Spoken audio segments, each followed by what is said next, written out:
Good evening, everyone. I'm Nahu. I'm from Ethiopia, East Africa, where it's usually easier to pick a gun and shoot than pick up a camera and shoot a film. 3 years ago, when the civil war broke out in my country, the people in power forced us to shoot each other. Me and my friends decided to shoot a comedy film, and we have screened it in Berlinale. Yeah. So, I believe my purpose as an artist is to inspire others to love, live, and create. My company is called 1960.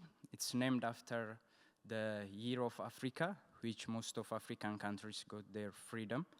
So it's just a little reminder for me to keep working or take a part in building the African nation where I want to live. So today, I'm really excited to share a short clip from my new documentary, I Wanna Be a Magician. It's about this young artist who is based in Vienna, now coming back home, only just to find out the city he grows up is under a rapid gentrification. To make it even worse, his former professor built a big sculpture at the center of the city in the support of the government. So this frustration to witness the social fabric where we grow up get destroyed inspired us to capture the last moment of the city we grow up. So please enjoy I Wanna Be a Magician.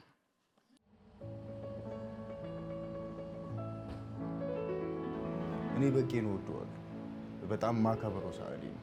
ታዩ ሌላውን ደግሞ አስመራቂ ነው። ግን እንዴት ብዬ ነው ሞቅስ ገባሽ? ግን ተናድጃለሁ። ምንም የምዋሸው ነገር አይደለም። በንግድ ባንክ ፊት ለፊት በሰራው ቅርጽ ሰው ሂስትሪ ላይ አበባው ሲያስተምር አለኝ ዶክመንቴሽኑ። እያንዳንዱ ቅርጾች የራሳቸው የሆነ ፖለቲካል ኮኔቴሽን አላቸው። ደርግም ሲመጣ ያሰራው አለ፣ ኢህአዴግም ያሰራው አለ። በቄ ደግሞ ለደርግ ሰርቷል፣ ለኢህአዴግ ሰርቷል፣ ለአብይ ሰርቷል። ለአብይ አሁን ትልቁ ቅርጽ የተሰራው ንግድ ባንክ ፊት ለፊት ያለው የመዝገቡ ጋር ሲጨቃጨቅ ታይትሉ ምንድን ነው?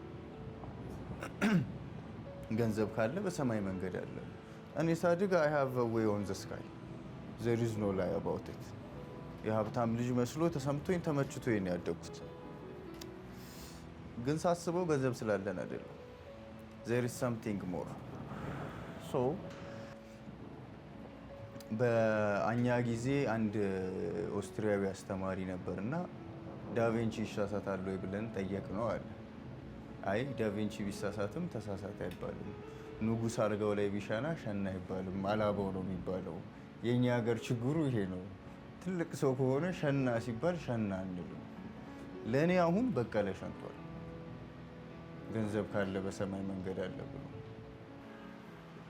እና እያወራኝ ልጆቹ አሉ እየጠቆመኝ ነው ለዛ እነዛ ነው ያያችሁን ስለ ስደተኞች ምናምን እያወራን እያንዳንዱ የስደተኛ ምናምን ዝም ብለሽ ስታስቢው ሩት ኮዙ ያን ሁሉ ባህር አቋርጦ የመጣበት ለእናቱ ቡና ሊገዛ በቃ ዛት ሴት ያ ሁሉ መከራ እነኚህ ልጆች ግን እንደዛ የሚያደርጉ ይመስልሃል አይደል?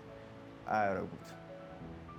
በቃ ገንዘብ ካለ በሰማይ መንገድ አለ። አምነውት በዛ ስትራክቸር ነው የሚኖሩት።